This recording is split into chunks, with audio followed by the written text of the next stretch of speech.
Welcome to a special live edition of the Liberator podcast. We are coming to you live to talk about something that nobody's really talking about right now. Only us. Yeah, no, that's not true. Everybody is talking about the Politico leak of Justice Alito's SCOTUS opinion, and we are joining the fray, and we are going to be talking about it from probably a pretty unique perspective. And that is that if, in fact, Justice Alito's opinion holds, and it is going to be the opinion of the Supreme Court, and Roe v. Wade is repealed, it will have been wrongly decided.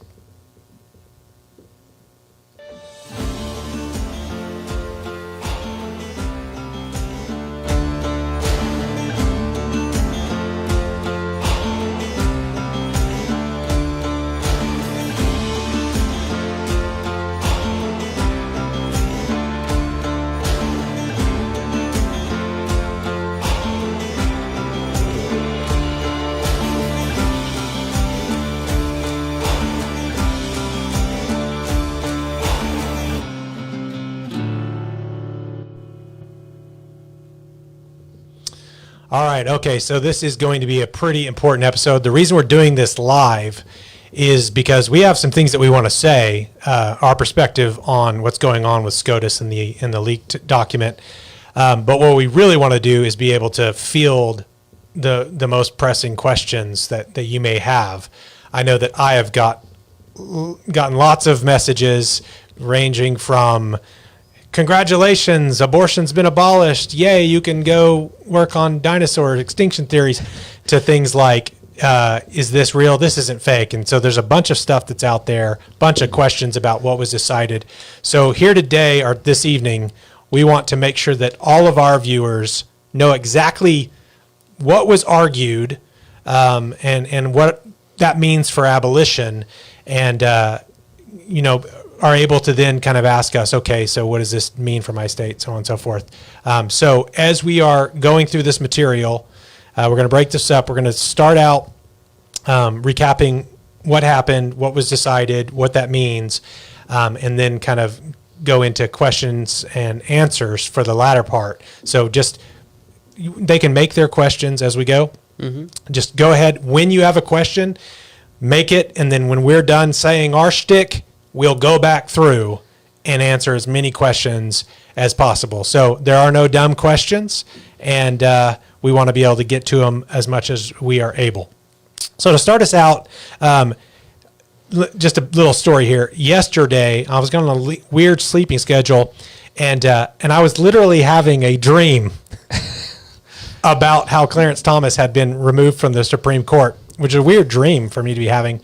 And I woke up and I went in, and it was like an hour before the Politico, and I got an alert on my phone, and I read this thing, and I was like, and I made a Facebook status. And then James messaged me, I don't know, a few minutes after I made an initial post, and he said, hey man, I gotta read this whole document. I gotta write a blog post, and then can you make an image for it?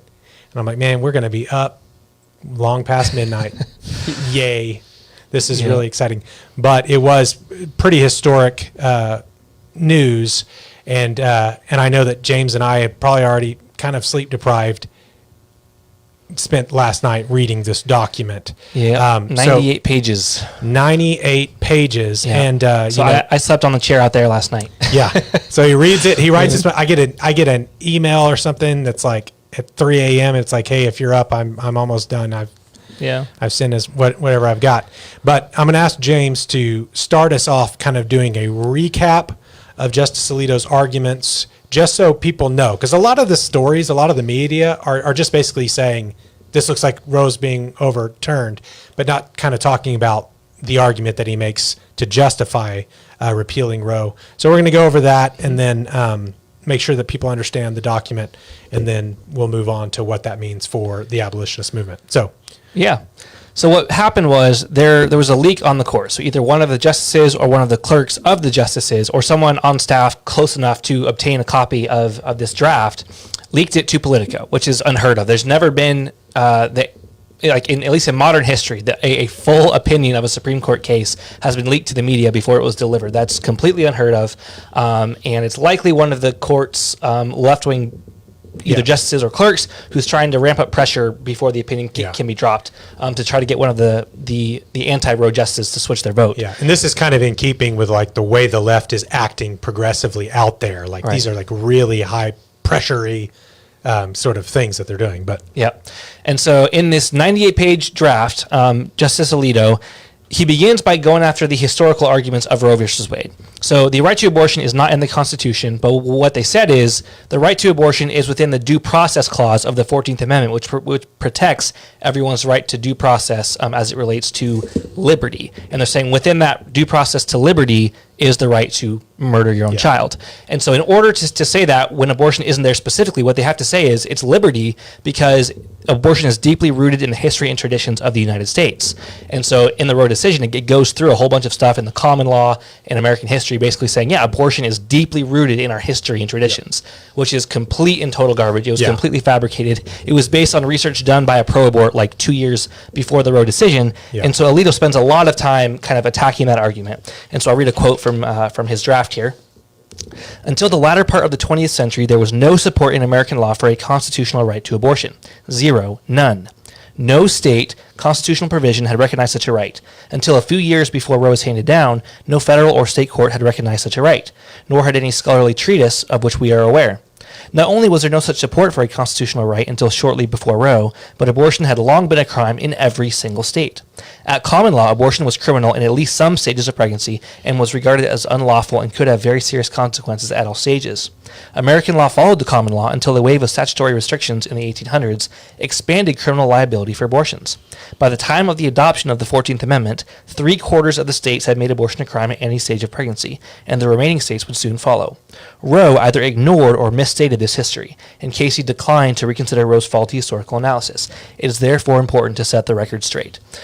So again, Roe's claims about common law and abortion and American history about abortion were completely fabricated, and it really is it's pretty scandalous that the Supreme Court opinion had it as wrong as it did. Yeah, and on this count, Alito is correct. I mean, this isn't new in Alito. Like pretty much any historian of the court or historian of just abortion law in America would agree, whether they're on the far right or far left, would basically say, the history that's included in the Roe v. Wade decision is bad. The scholarship is bad. And that's kind of been known, but it's always been kind of like skirted over, kind of like, well, let's not pay attention to that part. So what Alito does in that section of the document is true and good. And, it's right that he basically says this thing was a piece of rubbish. And it's actually kind of the other thing's true. States were criminalizing abortion in various ways. Right. Yeah, and as you mentioned, they skirt over it, and for the most part, like the main argument for Roe versus Wade has been, well, okay, it wasn't right. Like basically all the scholars, even Lawrence Tribe, John Hart Eli, scholar after scholar who are on the left say, I support abortion, but Roe is complete garbage. Like this doesn't make any sense at all. And so what they do is they say... Bad science, bad history, bad everything. Right. But they don't care because they like the conclusion. Yep, they like the conclusion, and what they say is they make the stare decisis argument. They say even though it was wrong in its history and its constitutional analysis, it's what the court decided, and for the reputation of the court, we have to continue saying what we've always said. And so Alito goes after that argument next. So he says, while it is not a step that should be taken lightly, 5 factors weigh strongly in favor of overruling Roe and Casey. 1, the nature of their error. 2, the quality of their reasoning. 3, the workability of the rules they impose on the country. 4, their disruptive effect on other areas of law. And 5, the absence of concrete reliance. So basically just explaining why, even though prior opinions of the court should be given some degree of weight and value, it doesn't mean you always have to go with what the court has said previously. That's a completely wrong view of law. You can always correct mistakes that were made. Nothing is ever, it's not in stone for all time, and you have to just live with the mistake. And one of the really interesting parts that he went to here is when he talks about the disruptive effects that Roe has had on other areas of law. So he quotes Sandra Day O'Connor, which is interesting because O'Connor was part of the majority in the Casey decision. So this is primarily a pro-abortion justice of the Supreme Court back in the 90s. But even she said, when considering a Pennsylvania pro-life regulation back in the late 80s. She wrote, "No legal rule or doctrine is safe from ad hoc nullification by the court when an occasion for its application arises in a case involving state regulation of abortion." So what she's saying is, whenever we're considering abortion cases, all these legal rules and principles and doctrines that we always agree upon all of a sudden go out the window.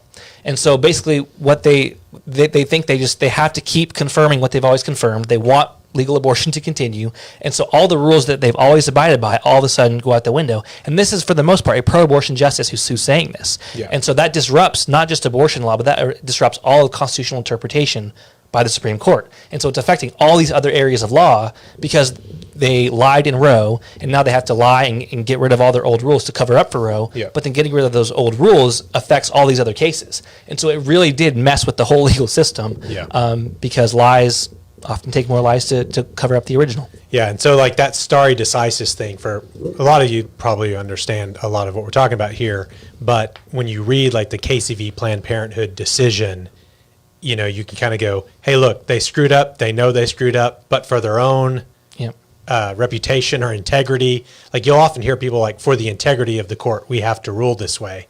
But that always begs the question, well, wait, I mean, if it's actually making a mockery of all law and other rulings and we wouldn't be ruling this way, then why not just throw it out and rule correctly? So there's been this sort of, 5 decades of even people on the right saying, well, for the stability of the court, we have to uphold this earlier thing because we don't want to delegitimize the court. Now, when I read that section going after stare decisis from a justice, I thought, okay, that's pretty impressive. Like he's willing to say, hey, no, when we're wrong, we need to make it right.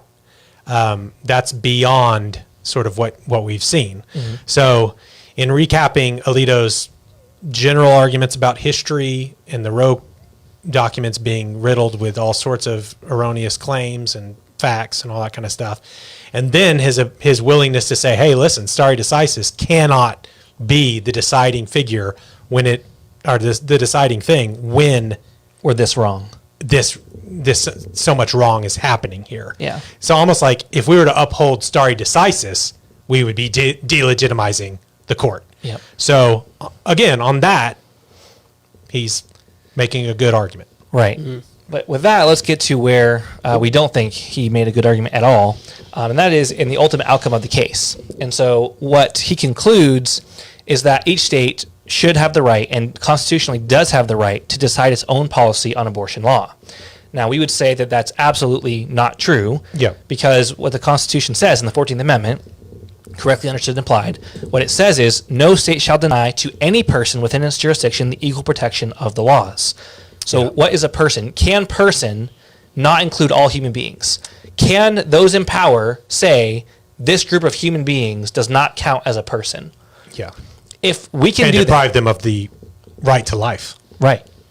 If that's true, if we can do that to a group of people, whether they're in the womb or based on skin color or any other arbitrary fact about a person, if we're at liberty to do that, then the 14th Amendment doesn't do anything. Yeah. If we're at liberty to do that, there are no protected or guaranteed rights for anybody, because all those in power have to do is say, well, this person is not or this human being is not a person. Yeah. And the interesting thing about this is he already recapped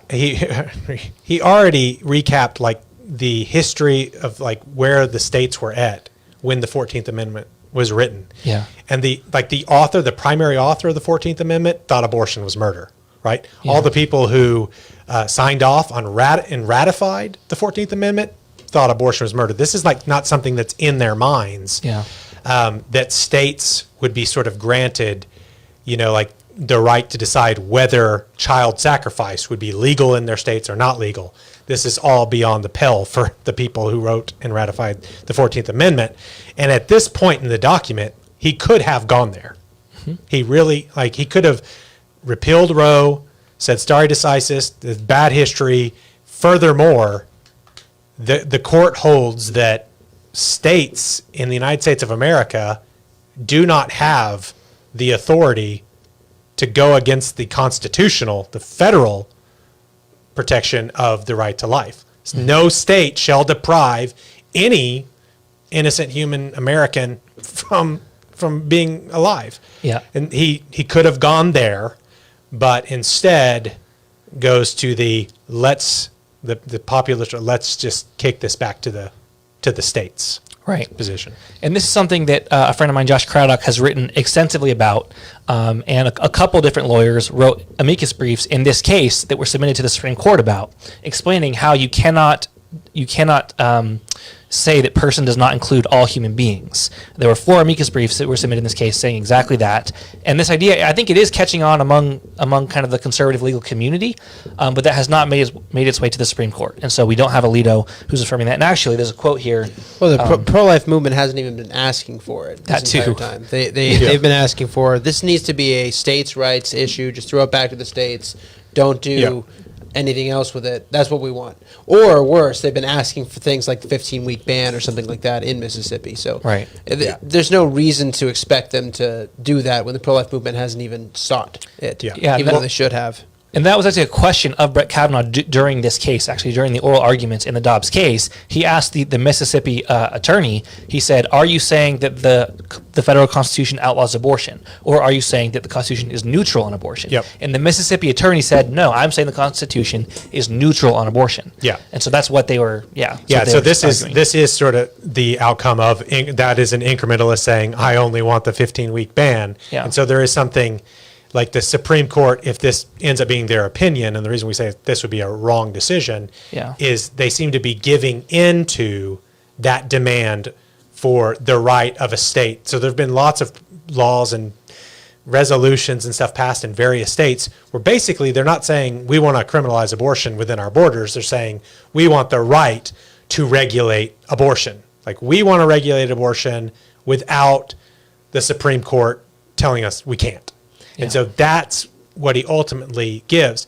Now, I want to make this, I made this point on a different podcast that we were on earlier today, and I thought, we need to make this, because I think sometimes you might get confused by, like, free the states and our name and our mission. So while abortion is legal in the United States of America and is carried out under the covering of this so-called law of the land, and the law of the land being the Supreme Court's ruling in Roe v. Wade, our mission is to say the states ought to be free to abolish abortion within their borders, regardless of what the federal government's saying, regardless of the Supreme Court, what they're saying. So the federal government could be acting contrary to the United States Constitution and the law of God. The Supreme Court could be acting contrary to the law of God and the United States Constitution, but your state government has a duty and right and authority and power to abolish abortion within their borders. So in that sense, we do call for the states to exercise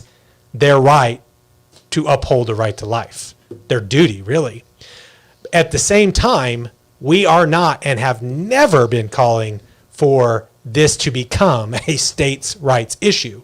Like, we do not categorically believe that the Supreme Court should be saying the Constitution of the United States of America says whether child sacrifice is going to be legal or illegal is up to the states.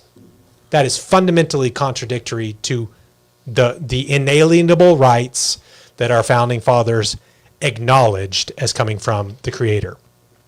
So you have the states have the right and the duty to criminalize abortion, but states do not have the right, and certainly shouldn't have the duty, to legalize abortion, Right. Which is what the Alito opinion would be saying. If this holds, it would be saying, let's kick this back to the states. And that would be, I would find that fundamentally unconstitutional. Yep. And what he writes is, he says, speaking of the Roe decision, he says, wielding nothing but raw judicial power, the court usurped the power to address a question of profound moral and social importance to the Constitution, the Constitution unequivocally leaves for the people. So he's saying unequivocally, the Constitution leaves up to the people the right to choose in their own states whether or not abortion is going to be legal or illegal. And again, that is only true if those in power have the constitutional liberty to say this group of people are not persons and we can do whatever we want to them, harm them, kill them, do whatever we want. That's the only way what Alito's saying is true. And that's, of course, not true. So, in other words, it isn't true at all. Yeah. Yeah. They don't have any right to it whatsoever. And that's one of the reasons while we're trying to talk about this, because you'll see posts where people will say like, well, to save some lives, to God be the glory, or, hey, this is a good thing that it's going back to the state. And we understand what people are saying there. Like, this is going to be, because there's a number of states that will likely abolish abortion or ban it, or trigger laws will go into effect or something like that. And so the idea there is to like say, hey, this going to the states is going to enable some abolition in some states to happen. Now, there's something true about that, but that doesn't mean that it should be celebrated in and of itself as a good decision. Right. All it really means is the states where people are calling for the total and immediate abolition of abortion will be states where that excuse, we can't do it because the courts, is not going to be one that pro-lifers use anymore. Right. Mm-hmm. Yeah, I think there is a sense where you can kind of hold two propositions simultaneously. We can say that it is a helpful thing that politicians can no longer hide behind Roe versus Wade. When we go and we tell our state legislators abolish abortion, they can no longer hide behind Roe v. Wade. Yeah. That's a helpful thing. Right? There are states that'll have certain trigger laws that'll go into effect hopefully very soon. That will make abortion, at least to some degree, more illegal in those states, and that might save some lives. And we can say, okay, we are happy if that saves some lives, but at the same time, we're not going to give credit to a court who is going to rule states have the right to murder children. Yeah. We're not going to celebrate or praise a court that says, states, you have the right to go murder your children if your people decide that. Yes. Yeah. The unequivocal right to it. Yeah. The idea that you can't even argue that they have the right to say you can murder your baby. It's just crazy. It's like the 14th Amendment, if you actually interpret that correctly, there's no way you can possibly get it's okay to murder your baby. There's no way. And yet this argument is it's unequivocal and we just have to allow them to do whatever. And what's going to be happening is to say in 40 states, abortion remains completely legal, just as it is now, no change. In all those 40 states where the abortions continue to go on with the covering of unjust laws, they will be saying, and we have the permission to do this from the Supreme Court. Now, they may be freaking out, like pro-aborts may be freaking out like right now because they're worried about like states like Oklahoma or Texas or any number of states that they think abortion is going to be seriously curtailed or banned or something like that. But whenever they keep abortion legal in, say, California or Oregon or somewhere like Maryland or whatever, they will be doing it with permission of the Supreme Court. Yeah. So the battle is going to be shifted in a lot of ways to these different states. Now, I do understand the general impulse to kind of think, well, this is going to save a lot of lives. Still probably, it's still early. We don't even know if this is going to be the opinion that's upheld. And we don't know what this is going to look like. Is it going to look like states are given the right to regulate abortion, and in pro-life states, they just kind of regulate it incrementally, and we find ourselves doing the same thing, like trying to get Idaho to criminalize abortion, and the pro-lifers are like, well, now that we have the right to regulate abortion, let's regulate it to being in the first 12 weeks. We don't know what that's going to look like, but if history and ideology have anything to say, we can expect that to be going down. Yeah. The other thing I want to say, which is, I want to address specifically states like Oklahoma, where they do have these trigger bills set to sort of totally, repeal all the permissions to do abortions in the event that Roe v. Wade is repealed. Will that mean that justice has been established and there is now equal protection in the state of Oklahoma following the repeal of Roe? Categorically, no. Mm-hmm. Because the trigger bills were never bills calling for equal protection, equal justice. Yeah. And often like in the state of Oklahoma, there are actually, the pro-lifers have passed things saying mothers who murder their children, these aren't the words they use, but mothers who abort their babies with, telemedicine or so on and so forth, they will not be held liable. Yeah. They cannot be prosecuted. They have immunity. Yeah. So all that's still no justice. Well, it actually poses a real problem because it is the end of the fight for a lot of pro-life politicians who are currently elected, because they pass these trigger bills, and this is sort of their ideal. This is what they want. Like, this is, if Roe gets overturned, this is the thing that they want in place. Not punishing people who murder their babies, just the abortionists who will take money to murder their babies. And so it's probably going to, the fight that we're going to have with pro-lifers is probably going to intensify a lot, because now it's going to be out and out, we're not going to do what they're not going to go on with this pretense that we both agree in principle. You're just infighting. We want to criminalize abortion. You don't. Yeah. And before they had the Supreme Court to hide behind, but now if they were just hiding behind the Supreme Court as an excuse, they actually don't support it, then that's going to be exposed. And that is the next step in this. So there's two big objections that we face. There's other smaller ones that will pop up occasionally, but generally the two big objections that we face when we ask legislators to abolish abortion is, one, we can't go against the Supreme Court. Well, now, assuming this draft holds up, that's not the case anymore. But the other big one is equal protection, the criminalization of abortion itself, not just saying the abortionist will be punished if he does it, but the actual act of abortion is a criminal act, and anyone who participates in it is liable to either being charged either as a principal or an accomplice in that act. That is something that a lot of pro-life politicians and lobbyists object to.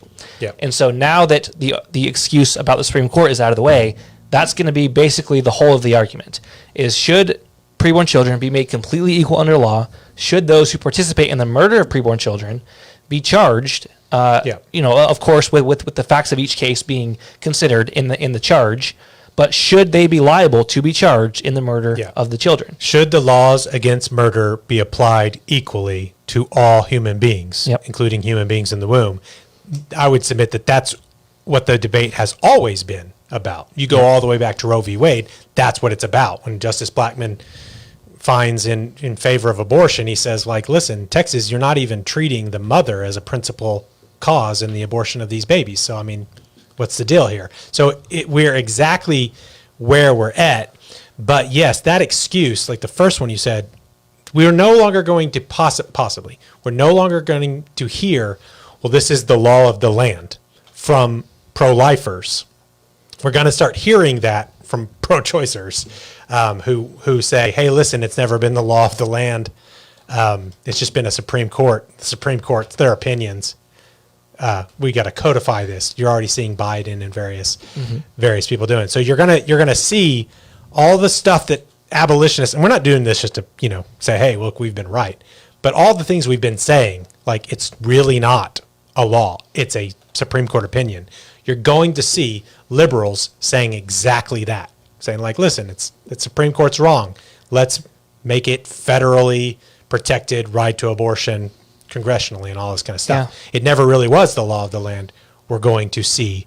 So I think that's going to happen. But the second point, like your second point was that we're going to start seeing pro-lifers basically say, well, now that we do have the right to regulate abortion, we're not going to criminalize it. Our big thing has always been not criminalizing abortion. So the debate, after all said and done, you're kind of like, so it's exactly where it's always been. Abolitionists wanting to extend the laws against murder to preborn people, and pro-lifers saying abortion's bad, it should be banned, but it's not murder. And that's what we have here in Oklahoma. So obviously there was that bill passed recently that was in the news everywhere across the country. And what it says is the abortionist shall get, I think a maximum of 10 years in prison, and the mother is completely immune. That is not making preborn children equal under law. And so here in Oklahoma, what we're going to have to do is we're going to have to go back to the legislature, again, assuming this draft holds up, we're going to have to go back and say, look, this law that you guys passed last year, this is not just. This is dehumanizing to preborn children, and this is wrong, and this is what we should do, make them equal under law. And it will also not ultimately ban abortion. So you think so, like, but okay, so it doesn't do everything in the way you want it done, but it bans abortion. Can't you be happy for that? It's like, no, it doesn't. When you can literally order abortion pills that can murder a baby up to 12 weeks online, and in the state of Oklahoma, Nathan Dahm has drafted a bill saying that you have immunity and you cannot be prosecuted when a mother murders her baby in the pro-life state of Oklahoma in 2023, even after Roe's been repealed and the trigger law has happened. She is protected from all prosecution, and she's the only one who's involved in the transaction of murdering the child. Yeah. So, or at least within the state of Oklahoma, she's the only one. Yeah. Yeah, like she may be ordering the pill from India or something. I don't know, but the thing is that people be like, why are abolitionists calling people to go to the Capitol for Abolition Day in Oklahoma? Didn't we end it? Like, no, we haven't established equal justice, equal protection, and because we've left that loophole, it is not likely to happen. We're going to do about it. And pro-lifers like to talk a lot about how they're for saving as many babies as possible, but their legislation is leading to a situation where you cannot possibly save any children. There's no abortion mill outreach in a world where women are just getting pills directly in the mail to them. There's no kinds of outreach at that point. It's over, and you're making it more effective for the abortion industry to send out their pills to kill children. Because they can always adjust. Yeah, and the problem is they treat it as though the industry is the main issue, and it really, the main issue is the people that have the demand for killing a baby. Yeah. That's the main issue. Yeah, the belief that it's consistently misdiagnosed the problem. Yeah, because all these laws that don't treat it as murder consistently tutor the culture and tell these young men and young women, like, this isn't murdering a baby. So you take away the means by which they would normally have done it. Drove to Norman, like if they lived in Chickasha, they drive to Norman and abort their baby or something like that. They no longer can do that, but they're not told you can't murder your baby, so they have to do it in this other way. They have to, their pills, they're not murdering their babies, and they're not going to be in trouble. There's no prosecution. Or they get a job at Amazon, and Amazon decides to fly them to California for a free, fully paid abortion vacation. So we're going to start seeing lots of the abortion industry just adapting to what's going on. So if 5 to 10 states, do you know how many states have trigger bills? I think it's more than 10. I think it's probably 13 or 14, I'd say. So are they all full trigger? Ben, I'd have to do more research. I meant to look at that, but say 15 states or whatever become these states where you're not allowed to access abortion, but because Roe has ruled that some states can do it, and there's going to be a lot of this sort of like, I don't know what they're calling it. I've seen abortion vacation yesterday. I saw that and I was like, that's appalling. But there are going to be companies, celebrities, liberal organizations, new nonprofits basically saying, we will still assist you in aborting your babies. Yeah. And just work around it. Yeah, and so there's two different battles there. I think the first one with the abortion pills and the increase in that. And again, with that, we're not talking about like 8 abortions. Like we're talking about a massive increase in the amount of these abortions that are taking place with the technology that has developed, with the abortion pill technology that we have. And C.R. Calley gave an excellent presentation on this at our conference this year. And you can go to our YouTube page, I think. Really documenting that this isn't just like something that's on the rise. This is becoming the preferred way. Yeah, and I forget the title of it, but if you scroll back maybe like 12 videos or something on our YouTube channel, you can find C.R. Calley's video. Self-managed abortions. Just type in Google Calley self-managed abortions. Yep. And so this really is a big problem. And so with that, we are going to have to argue against the pro-life incrementalists at our state capitol and at every state capitol around the country that's refusing to make preborn children equal under law, because the abortion industry, if you like Sam said, if you leave that loophole, they're going to adapt. They're going to find a way, whether there's a demand for the murder of children and a loophole that's provided for the murder of children, you're going to have the continued murder of children. Yeah. And so we have to close that loophole. We have to make preborn children equal under law, and we have to hold all parties to that murder liable as either the principal or an accomplice to that murder. And so that's a battle we'll have to have with the pro-lifers. But then, as you said, there's also going to be the companies who are, like Amazon has already announced, and Apple, I think, as well, that they're going to pay for employees in states where abortion is illegal to go to other states to have abortions. Yeah. And so with that, there's kind of a different form of warfare that we'll have to, it'll be more kind of traditional, just anti-abortion versus pro-abortion stuff, and we'll have to just expose them and call them out. And there'll be kind of more traditional activism that'll need to be done there. Yeah, we have to adapt as well. Yeah. But I think the important thing. Well, I think, part of it too is like Ron DeSantis, not a fan of him and everything, but he's going after Disney for some of the stuff that they've done. So states do have the ability to go after businesses that would provide this kind of thing if they have the guts to do it. So if you get companies like Amazon or Google announcing that, then they might have to say goodbye to business in those states, which I think that's a sacrifice that we need to make. But there's a lot of things that a governor and the legislature can do to these businesses that they ought to do when they're offering to bring people out to murder their babies somewhere else. That's really interesting that you bring that up. Now my mind's kind of going on different ideas, and probably have to talk to Bradley about some of this stuff. But like maybe a law saying, if Amazon pays $8,000 for you to travel somewhere and murder your baby, then Amazon can be charged as an accomplice for murder. In the state of Oklahoma. In the state of Oklahoma, so something along those lines. I think. Or even legislation that would be prohibiting people from doing that. I don't know what that looks like. Again, I have to talk to a lawyer, but this is something someone might rightly be thinking, well, wait, but wouldn't that be the same thing with an abolition bill? So like you guys in Oklahoma, abolished abortion in Oklahoma. Well, they still could go to Texas. Well, it's a little different because we'd be saying in the state of Oklahoma, this is murder. We treat it as murder. We tell people it's murder. Yes, people can still murder against the law and they can find their ways around it just like with any murder. But it wouldn't be here in our state, we are guilty of this. And so I think that's a just and good thing that'll have an effect on saving many lives. This isn't like that. And people are going to get around it in the same way by, going, like people in Oklahoma going to, I guess, where they're going to go to New Mexico or something to get abortions. Right. But yeah, it will shift the battle a bit. Like, I mean, we will have to seriously consider it. I mean, if abortion really were, criminalized in Oklahoma in the way that we want it, like I've always thought this, I've talked to my wife about this. If Oklahoma passed a bill to abolish abortion totally immediately and was criminalized and justice was established in our state, I would move to another state. I just move to another state and do the work there. But someone says, well, like, is this not incrementalism? Just to let you in on the strategy, a little behind the curtain, the whole reason that we want a state to criminalize abortion, stand up against the Supreme Court and have the Supreme Court defied, is so that it will lead to federal, national abolition, right? So doing what we're saying, defying the Supreme Court, abolishing abortion, criminalizing, establishing justice within a state's border, leads to the question in the country, should this be legal anywhere, in a way that this decision doesn't. Right. This decision actually says, before we even get there, we are recognizing as a state's right protecting child sacrifice or regulating it or maybe even abolishing it.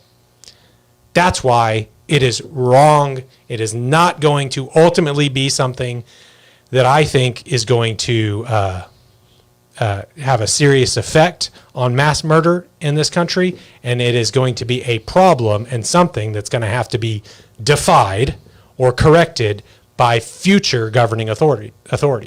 Yep. Does that make sense? You may have to ask a question. I don't know how well I put that, but our strategy of abolishing abortion state by state and the effect that would have on leading to national, continental, global abolition is right and good and just, even if in the meantime you only have it criminalized in 1, 2, 3, 10, 12, 30 states. Yeah. This one saying we're going to let the states decide is fundamentally flawed and is actually going to protect legalized abortion in all of the liberal states. Yeah. And one point that you made that I think is good, maybe a last kind of whole topic for us to address before we wrap it up here, is this idea of what we are doing is impacting the whole country. What we do in Oklahoma impacts the country. The way that the abolitionist movement everywhere attacks the issue affects the whole country. Yeah. And so when we probably wouldn't even be saying this. Exactly. Yeah.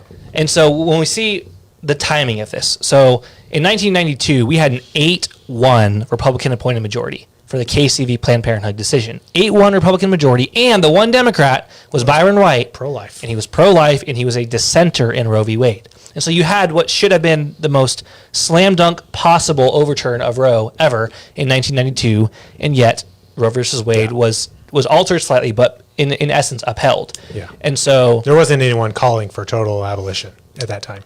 right, there was no one saying this is wrong. We are going to defy the Supreme Court, and we don't really care what you decide in Planned Parenthood v. Casey. We're going to abolish it here in Oklahoma, Idaho, wherever. Ignore Roe. Anyway, Ignore SCOTUS. Those were not hashtags. right. And so now what you have is not even as big of a conservative majority. We really only have 5 conservatives on the court. You got John Roberts, who is, for all intents and purposes, a liberal justice at this point. And so you have a 5-4 conservative majority, and that court appears like it's likely to overturn Roe.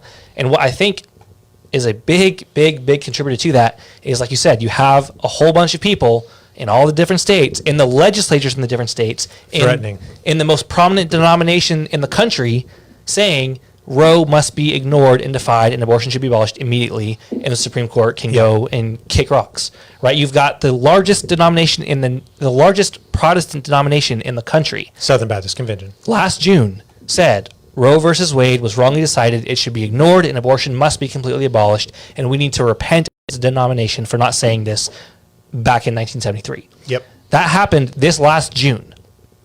Two election cycles ago, we saw for the first time, we've had abolitionists in legislatures, incrementalists convert to abolitionism, people who are already there. But we started having abolitionists beat pro-lifers. Right.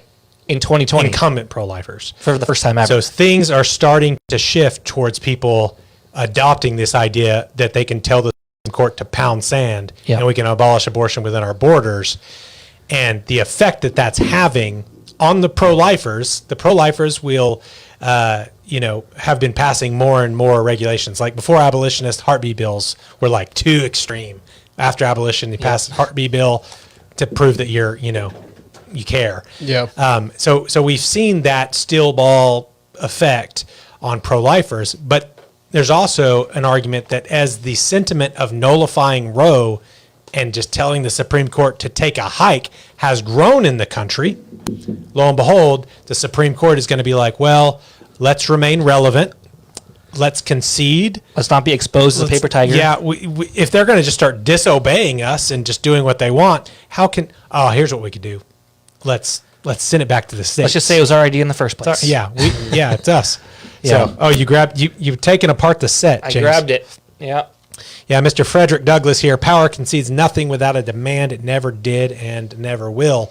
So the demand for total and immediate abolition, the demand to ignore Roe, defy tyrants, has been growing in a number of areas, but even in the area of abortion. Yeah. And so, we're not saying this to take credit. That's not what we're doing here. But there's a certain sense where it's very important to learn the right lessons from the way that this is transpiring, and this is a lesson that we've got to learn. Yeah. This is the sort of this confrontational and something we have to continue to do. Exactly. Some people would say well, don't critique Alito's thing. Be happy. And it's like, no.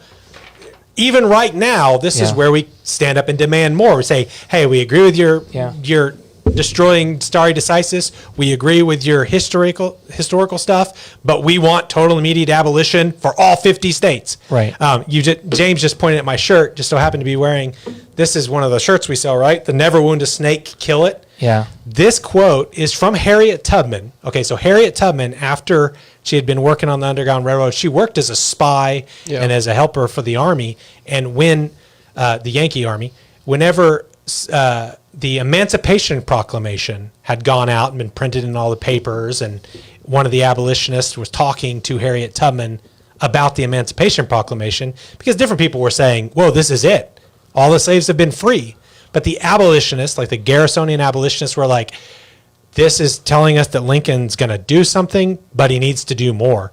Harriet Tubman said, well, it kind of seems like Lincoln is just sort of wounding the snake. Mm-hmm. So, the Emancipation Proclamation had just come down, and Harriet Tubman, which freed not all the slaves, but it freed a lot of slaves. Freed a lot of slaves. Yeah. It was a huge, a step in the right direction. And in the face of this step, what did Harriet Tubman do? She criticized Lincoln. Yeah. She said it's like he's going to wound the snake and then feel all good. And that snake's going to hop back up and bite him. Never wound a snake, kill it. Yeah. Garrison was the same way. I mean, Garrison didn't vote for Lincoln the first time. He eventually voted the second time. Sorry to go into the history stuff. But it's at the moment whenever they do something that we have to continue to demand what we want. We're not smash mouth incrementalists. Like let's take what we can get and then demand more. It's like, no, let's continue to demand the thing that we want. Yeah, and I think that, the pro-lifers, having asked for this decision for 50 years, they could be very well gearing us This decision. Yeah. What we could have had is all of these pro-lifers for all of this time asking for equal protection under law from the Supreme Court, from the states, from all branches of the federal government. They could have been demanding that the entire time, and they may have been getting it right now. I think a lot of them are thinking, because it would be 5 abolitionists to 4. Yeah, and a lot of them are thinking we're vindicated. We're getting exactly what we wanted. Yeah, they're saying we kept asking for all of these incremental legislation, and now we're getting the fruit of that, which is this decision. But that isn't a victory. Like, what they should have been asking for the entire time was the total elimination of abortion, whether that comes from the Supreme Court, whether that comes from the other branches of the federal government, or from the states themselves. That should have been what they were asking for. And now we might be facing a long period of time of fighting with these other states like they did with slavery, because they haven't been asking and demanding the right thing. Yeah. And they should have been demanding the right thing. Yeah, we've just gone into the next part of the war. Charles Mccall, he did a press I'm not going to quote him, so you just got to look at that. He's the Speaker of the House in Oklahoma. Speaker of the House in Oklahoma, who did not lift a pinky finger to support abolishing abortion. In fact, we're pretty dang sure he opposed it. Yeah, he was the guy that was telling him not to hear it. Well, Charles Mccall puts out a press release, because this is what guilty, cowardly people do when something happens, try to take credit and say, look, we've done this good thing. Puts out a press release basically saying this is the fruit of the 50 years of the pro-life movement, and now the pro-life movement has won. He's saying victory, because the Supreme Court has said that states get to decide whether abortion is going to be legal or not. Well, they've been demanding this be a state's right, and they've got it. What Sam's saying is it's a million times correct. If we had always been demanding abolition, criminalization of abortion from 1973 on, and electing and only voting for presidents who were going to appoint abolitionist justices, at this point in time, it would be 5-4 abolition over abortion remaining legal. Yeah. And we'd have the Supreme Court making a correct constitutional decree that would be in keeping with what their branch of government is supposed to do, saying the Constitution does not allow any state to deprive human beings the right to life, liberty, and the pursuit of happiness. Or even going farther than that, presidents who said that they're just going to enforce the Constitution. They have the legal right to say the 14th Amendment exists. The Supreme Court, I don't know, their screws are loose or something. They're being crazy. I'm just going to enforce it because that's my job. I took an oath to do that.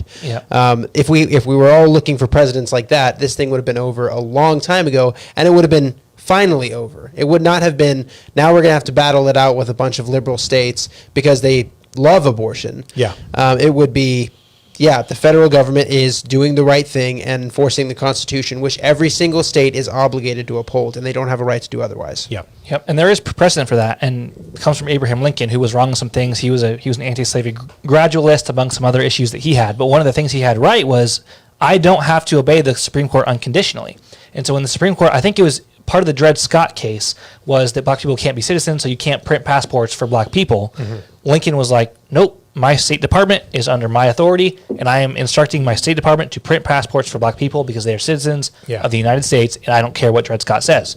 Yep. And that was what Lincoln did. And so there is precedent for it. And the fact that there was no example of a pro-life president, even Reagan, even the most pro-life guys, never did anything like that is to our shame that it went this long without anything like that happening. And I was going to make this point earlier when you were talking about this, but the pro-abortion district attorneys and attorney generals around the country have already talked, I think it was a year or two ago, they put out a joint statement saying, even if abortion is abolished, whether it's at the federal level or in my state, I, as the district attorney of whatever, or attorney general of whatever state, I will not prosecute anyone for abortions. Yeah. They're already saying, I don't care if the law is that abortion's illegal, I'm not going to obey that. And so the other side has already said that's what they're going to do. Yeah. And yet it actually happened on our side. Our side was actually delivered that defeat. And yet we never, ever stood up against it in the way that the other side is already promising that they will, even though it's never happened. Yeah, it's a shame. We always talk about how like people love their pot more than they love babies. Yeah. So they're willing to nullify the Supreme Court to distribute medical marijuana or something like that. Right. Well, sadly, you're going to see liberals fight the way that we've wanted Christians to fight, but they're going to be fighting for abortion. Yeah. Now, what's interesting about this, just to kind of connect it to the history of the court and the Dred Scott decision, when the Dred Scott case was handed down, lots of people in the North kind of said, well, the Supreme Court said that I can't help runaway slaves. I'm going to anyway. And whenever the Southern states saw that people helping people on the Underground Railroad were not getting in trouble, like the Supreme Court of Wisconsin was basically like, we're not going to punish these people who helped this runaway slave. Yep. When they started seeing nullification of the court and the federal fugitive slave law occur without punishment, that's when they started threatening secession. Because they basically saw, hey, we need to secede to protect what they called their peculiar institution. Like, it looks like we're going to lose the right to own slaves, so we're going to secede. Now, I know there's a lot of complexity in there. Some people watching this going, that's not what the Civil War is about and all that kind of stuff. So just stay with me here for a second. If Alito had written a opinion saying the court finds that Roe is egregiously wrong and deprived, not only states' rights to protect people, but deprived human life in the country, no state has the right to allow the practice of murdering children in the womb. And they did that. Because of the 50 years of just abortion indoctrination and freedom to abort babies and all the arguments and all the justifications and all the victimhood, all that stuff, we would have actually seen state after state saying, well, the Supreme Court's telling me I'm not allowed to have abortion. Well, they can pound sand.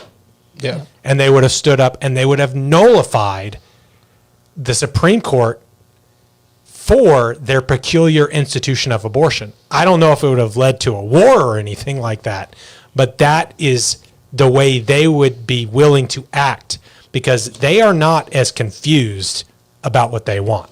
They think abortion is a good thing and that every woman should have the right to it for any reason. Mm-hmm. Or they're willing to stand more firm for what they want. They'll stand firm. They'll give of their time, their money, their energy. And they don't compromise. They want it. That's why their posters say abortion on demand without apology. Mm-hmm. They shout their abortions. And while the other side, the other majority side, the pro-life side is, like abortion hurts women and all that kind of stuff. So it would have been interesting to see a full-blown, not just repeal of Roe, sending it back to the states, but an actual correct interpretation of the Constitution. Yeah. So if you're joining us late or whatever, if you're not clear, we're saying this is a wrong decision. There's a right decision that the court could make, and they could just find that there is no constitutional right to allow states to allow the murder of preborn children. That's the right constitutional opinion. That's probably not even on their minds to do that because the pro-life movement has never been calling them to do that. Mm-hmm. It probably was on their minds because of the amicus briefs. There were 4 different briefs, one of them being Bradley Pierce's that our name was on. On their minds to that degree. Right. But I don't know if there's ever been an example of a court making a decision based on the amicus briefs that the attorney in the case wasn't asking for. So as soon as the Mississippi attorney said, no, I'm not asking you to establish equal protection for preborn children, I'm just saying the Constitution is neutral. As soon as he said that, there was virtually no chance. I don't know if the court would ever... That canceled out the friend of the court that Bradley Pierce wrote. Right. I don't think they would listen to what Bradley and other amicus brief authors are saying if the actual attorney in the case on that side isn't even asking for that. And so as soon as that Mississippi attorney did that, there was virtually no chance of the court doing what they should do. Yeah. So. Okay, so I think we've said a whole bunch. I don't know how we've got some folks watching at the moment. Are there any other points that we want to make before we just kind of like let it be sort of whatever questions that people, because questions will inspire different things. So Sam is running the tech here, and he has some questions, and I don't know how to go through them. I do have some questions. Normally we would have a display for this, but our equipment is not displaying it for me right now. So I'm just going to read them. Yeah. I'm just going to read them out loud. Christian Raymond asks, how would this impact IVF? How would the Roe impact IVF? If the Alito ruling, not at all. Not at all. The only kind of derivative impact, the Roe decision makes an abolition bill. It makes it easier to pass an abolition bill. It takes away one of the arguments against an abolition bill, and an abolition bill would implicitly include the abolition of any practice that murders human beings created in the image of God, which includes IVF. And so I guess it affects it because it takes away one of the arguments against an abolition bill, and an abolition bill would abolish IVF. But there's no direct impact of the Roe decision on IVF. Without going into, just for people who are like, what in the world is being talked about? Yeah. In the process of in vitro fertilization, there's a lot of abortion that goes on. Yeah. There's a lot of selective reduction of babies that have been placed in wombs. And so on and so forth. So there's a lot of tossing out of embryos that have been conceived. Destructive embryonic research that comes with it and all this kind of stuff. And so an abolition bill that says you're not allowed to intentionally destroy a human being in any way, shape, or form at any time would implicitly, by that law, criminalize that practice that's pretty inherent to a lot of IVF. Yeah.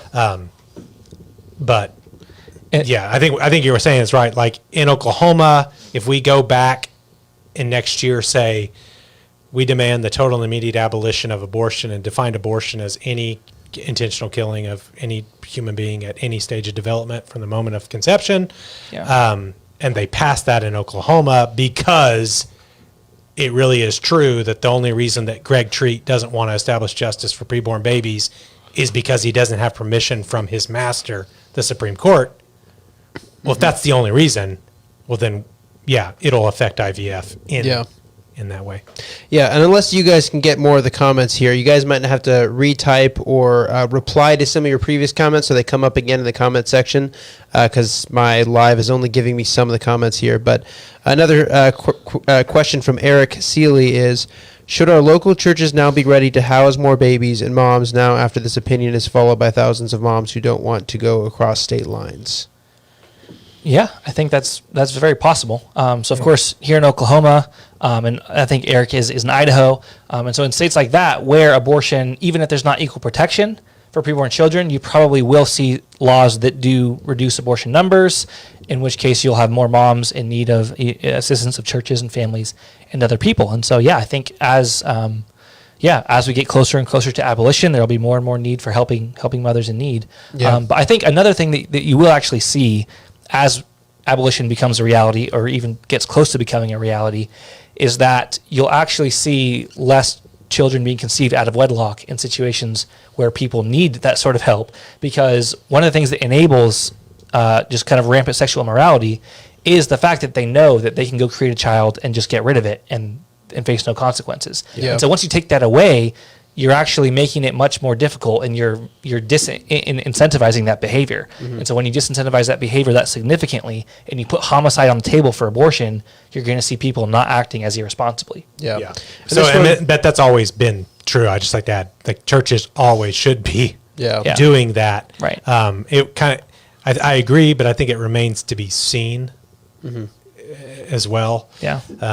But no, that's a good question. But it basically, if the church was only going to stand up when it became, there's something a little problematic there. Yeah, true. This one isn't really a question, but it is something worth interacting with. Max Langston says, honestly, I'm still excited.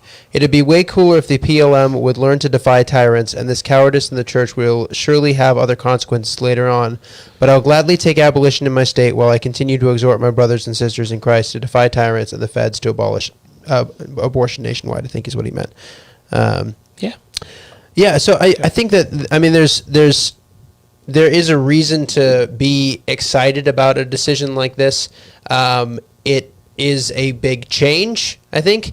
But also at the same time, it doesn't necessarily mean we're going to get abolition easily right now. Yeah. I think we're going to have a lot of pro-life politicians who are just not going to abolish abortion. They're going to give things like what the trigger bills have given and then not do anything more. So it may be the fact that some pro-life or a bunch of pro-life politicians switch over and just pass an abolition bill because of the pressure of not having Roe there. But it might be the case that we have to replace most of them. Yeah. Which is not going to be an easy task. Yeah, I am excited to see whether or not some of the pro-lifers who said that their hang-up with abolition was just SCOTUS, whether they are with us on total abolition and criminalization or not. Yeah. That the prospects that, you want people to be courageous and do courageous things, like Max is saying, defy tyrants. But if this buoys them or whatever, it gives them, the strength to stand with us, that'll be great. Now, I don't know if we should be very sanguine about that, primarily because it hasn't been pro-choicers who've been standing up and voting against abolition bills. And it hasn't, and when pro-lifers have been doing it, they haven't been voting against the abolition bill expressly or solely because it was going against Supreme Court. They've usually been voting against the abolition bills because the abolition bills call for the criminalization of abortion. Mm-hmm. So I think that sometimes the SCOTUS excuse is an excuse. In reality, they don't want to criminalize abortion. Yeah. The pro-life movement, they'll even say it, their leaders are like, we've never been for criminalizing abortion. And that's, for most of them, true. Yeah. All the way back to the attorneys in Texas. They were not for criminalizing abortion. Mm-hmm. So I think the battle remains the same. And while it's exciting that we may pick up some people, I think that's going to be a big-time reality check for lots of folks whenever you go to the Capitol and you call for criminalization and you find it's the pro-lifer saying, yes, now with our newfound right to regulate abortion, we want to make sure that abortion is accessible up to 6 weeks and always in the case of rape, incest, severe fetal abnormality. Yeah.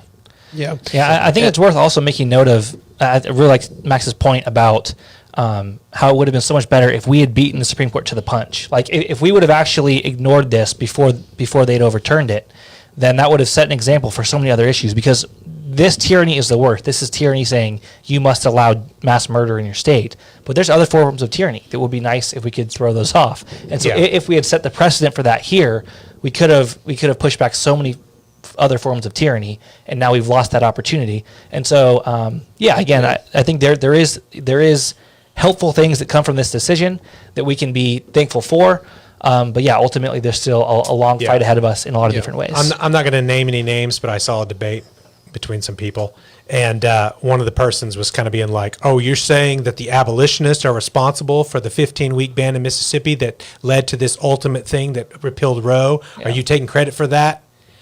And I'm just like, dude, if like the law that was being sent to them by Mississippi was total criminalization of abortion, the leaked document we'd be looking at would be like Alito saying Roe is wrong, stare decisis was stupid, and Mississippi has the right to criminalize abortion. And it may be no one has the right to legalize it. So it's like pro-lifers can take credit for the Supreme Court saying that it's a state's right to regulate abortion.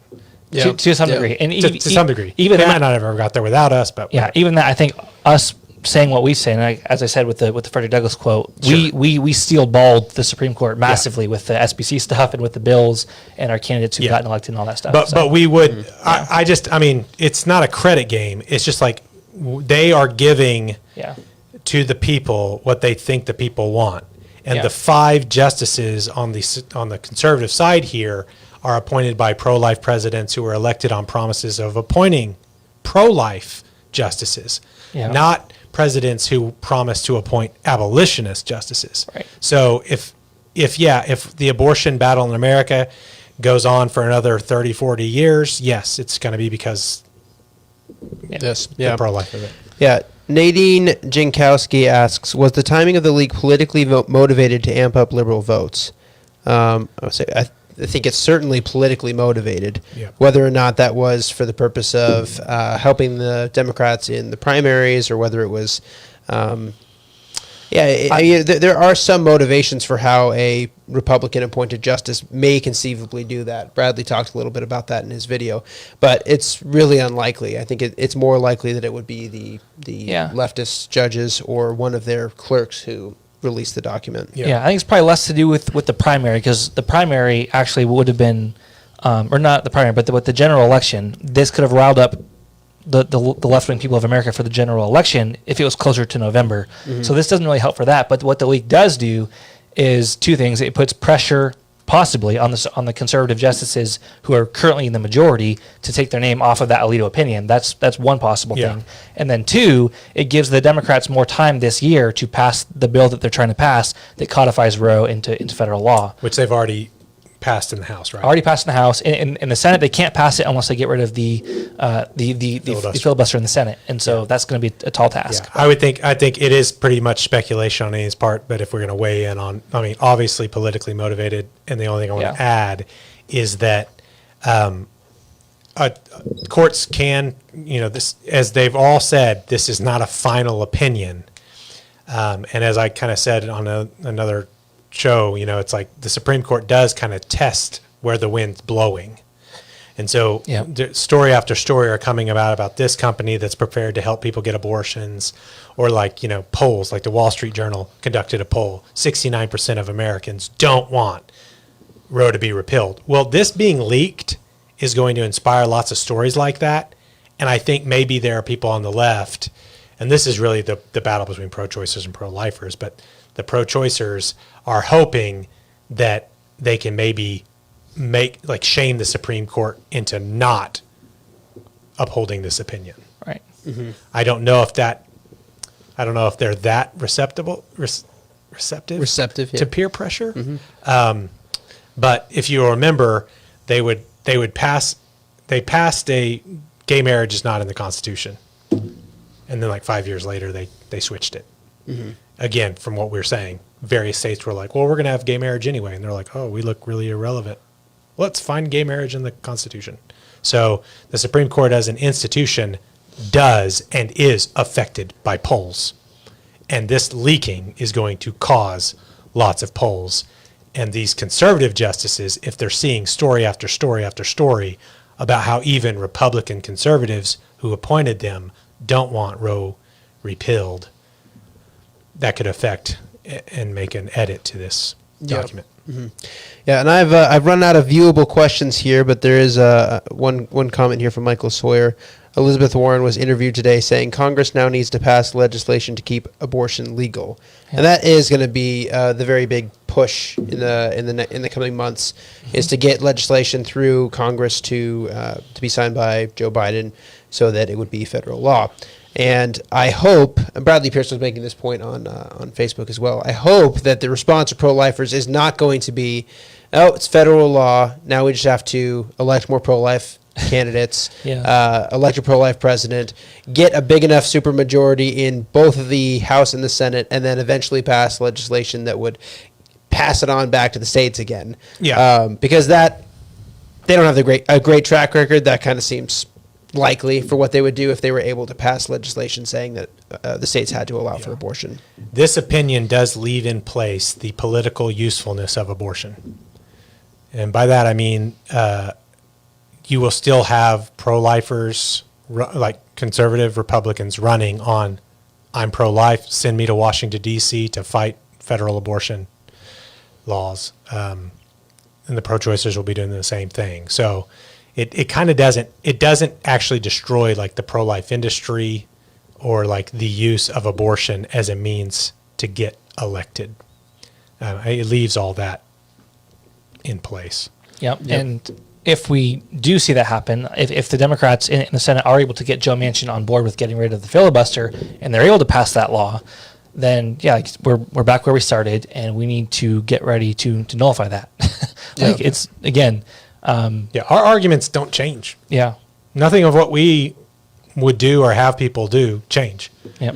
Within and wherever you live, with whoever your governing authorities are, you are to go before them and demand that they establish justice and equal protection for all preborn human beings. Yeah. Without exception, without compromise, and regardless of, what the Supreme Court has said or is saying here.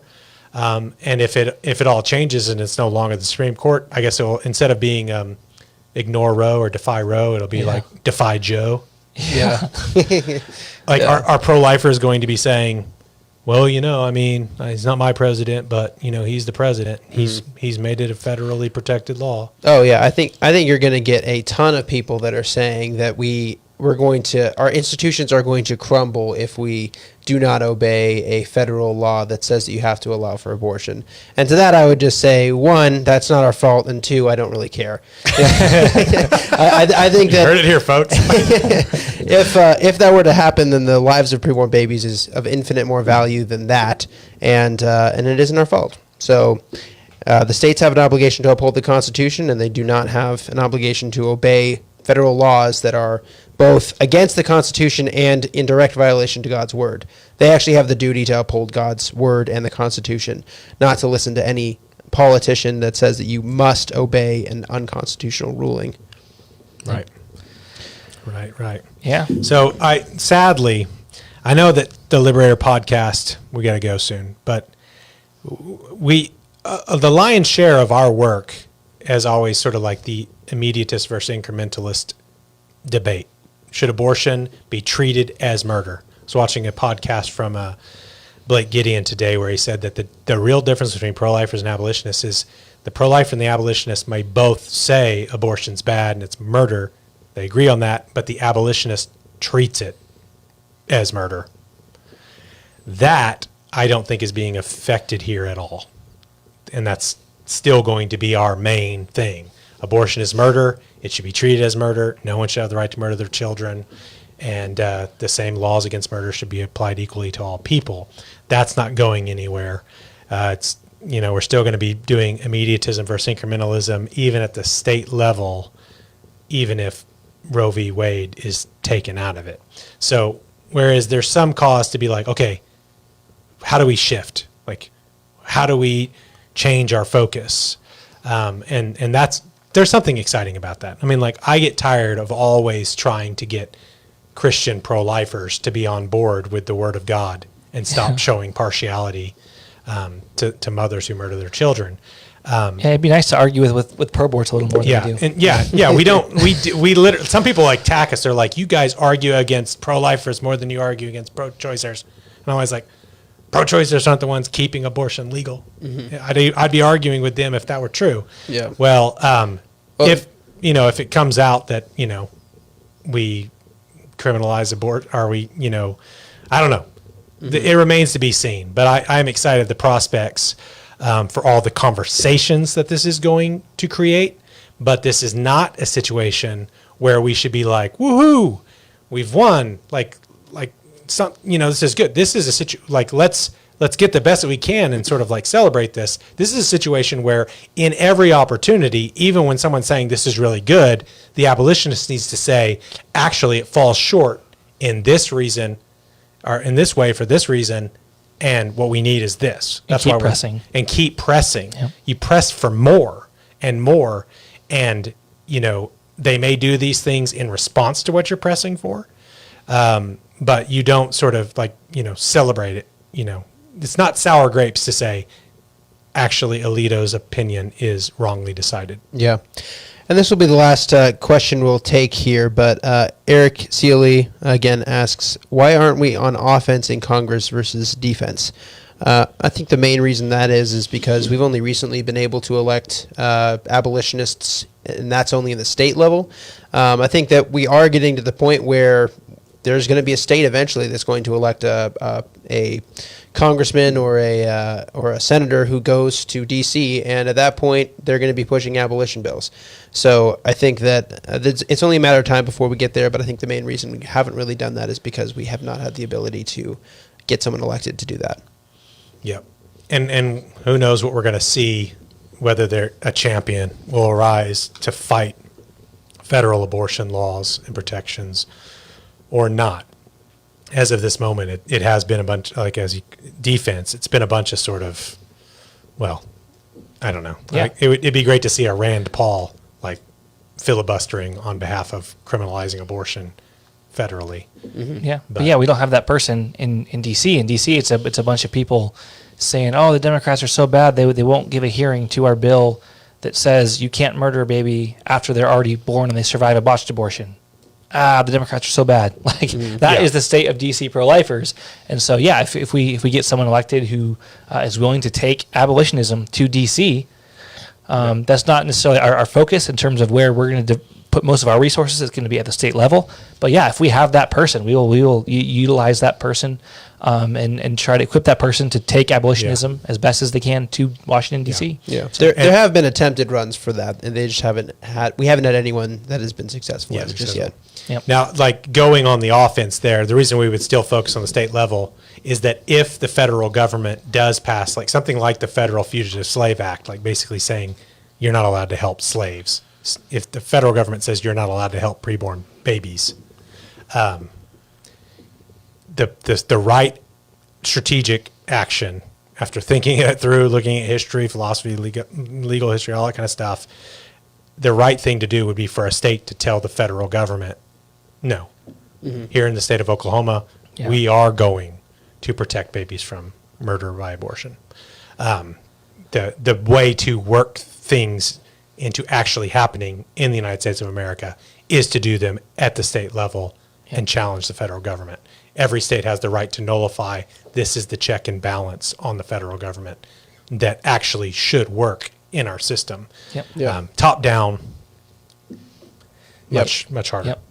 Yeah, so that's good stuff. I think we're going to come close to wrapping up here. In closing, please share this podcast, right? As Russell said at the beginning in the opening, there's a lot of noise going on about this, but there's not a lot of abolitionist noise necessarily going on about this, kind of lost in all the pro-life and pro-choice hubbub. So please share this episode. If you're watching this and you aren't already subscribed to our YouTube channel and like us on Facebook, please do both of those things. And if you'd like more of this content to get out there, please go to Free the States. I was about to do this, but I realized we're live and you can't put that in there. Sam, can you put live for the state? You could, but you don't have it on there. Go to freethestates.org. I don't want to. freethestates.org/donate, and please become a monthly supporter of our work so that we can continue doing this, so we can take this fight and we can establish equal protection in the coming years here in Oklahoma and other states. If Russell's able to just blabber on for a little bit, I can prepare it and put it up. Well, you can if you want to, but I was going to say that today, whenever I was going through all my emails, because I've like signed up for all these pro-life organizations, and I just wanted to see like what they're saying. And they are all saying, like, you know, Live Action will have like an email about this historic thing and how great it is, but how now we've entered the fight of our lives. We need your support more than ever. Please send us money so we can make sure that Justice Alito's decision is, you know, remains intact and this happens. Please send us money. And I looked, and a lot of the pro-life organizations are doing that. And I'm always like, man, we don't ever do stuff like that because we don't have like this constant sort of like incremental victory to be like, help us continue to do this. But I did feel, I was like, man, our position, our perspective on this, good job, Sam. You're welcome. Right there. Our position on this, our views, our ideas, they are, like I put up on Facebook the other day, that drawing where it's like an easy answer, a complex answer, the easy wrong answer, complex, and everyone's in the easy wrong answer. This is one of those situations. I put that up before this happened, by the way. But this is one of the situations where the things that we would say about this, there's a level of complexity, and it's not the popular opinion, and it's going to take us making a lot of material. So I know this is going to shift. Like there's something that we are printing right now that we have to actually go back and look at. Well, how does this affect what we're going to print? Like how much do we talk about defying Roe in this document if this is going to change? And so like we do have materials that are going to have to be written and, you know, put out there into culture to help people understand why it is fundamentally unjust to grant the states the right to legalize abortion or keep abortion legal. And this does cost us a lot of money, and we are competing not only with the pro-choicers, but the pro-lifers And the pro-lifers and the pro-choicers are going to be fighting over this, and we're going to be that minority position saying, what would the Bible say? Or what does the Constitution actually demand here? So if you like our material, support us financially, but really understand what we're arguing, express it and debate it yourself. Like and share our stuff. Get out there. Embrace abolitionism. Study what we're saying. And if it makes sense to you, we really need you to network with us, get involved. So sign up for our emails and all that kind of stuff as well. But we do greatly appreciate those who have empowered us to at least be engaged in the battle to the degree that we are. Yeah, and you get entered to win a drawing at the end of each month, and 15% off in the store. Yep, 50% off on Never Wound a Snake, Kill It. When someone says, "Hey, what do you think about Justice Alito's opinion?" Hey, it's gonna like go, "Never wound a snake." Justice Alito, it's like he's just wounding a snake, and it's just gonna pop back up and bite him. Mm-hmm. That's what those Liberator podcast guys were saying. Yeah, never wound a snake, kill it. 15% off for those who support Free the States. Yep. And this has been another episode of the Liberator podcast, where we're committed to being as harsh as truth and as uncompromising as justice. We'll see you next week.